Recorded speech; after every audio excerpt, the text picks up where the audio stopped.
Pour expliquer l'origine, il faut parfois remonter fort loin. D'abord, il faut remonter au 19e siècle, avant qu'il existe du droit social, où les employés et les ouvriers étaient sociologiquement deux mondes différents, deux corps différents. Il y avait une immense majorité d'ouvriers. On n'a pas de chiffre précis pour la Belgique, mais on n'est pas loin de 90% d'ouvriers dans le monde du travail. Et les employés qui représentent donc à peu près 10% des gens qui travaillent et qui sont des personnes instruites, des ingénieurs, etc., des personnes recrutées dans la bourgeoisie, dans un milieu très proche du patronat, à la fois culturellement, par la formation et aussi le mode de vie.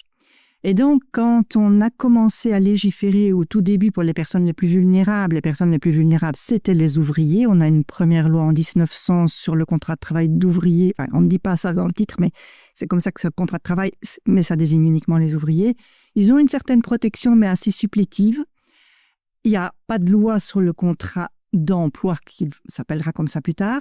En 1922, on adopte une loi sur le contrat d'emploi. Et d'emblée, dans cette loi, on prévoit une indemnisation du salaire garanti pour les employés pendant 30 jours. Et il n'y avait rien de prévu pour les ouvriers dans la loi de 1900, et il faudra attendre 1960 pour qu'il existe quelque chose pour les ouvriers.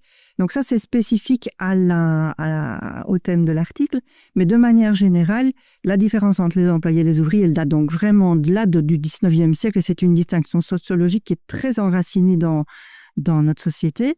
Et on a légiféré séparément pour les deux corps de travailleurs jusqu'en 1978. C'est la loi rassemble dans les deux contrats dans la même loi, mais les distingue quand même encore, puisqu'on a encore deux types de contrats et des régimes différents pour certaines choses.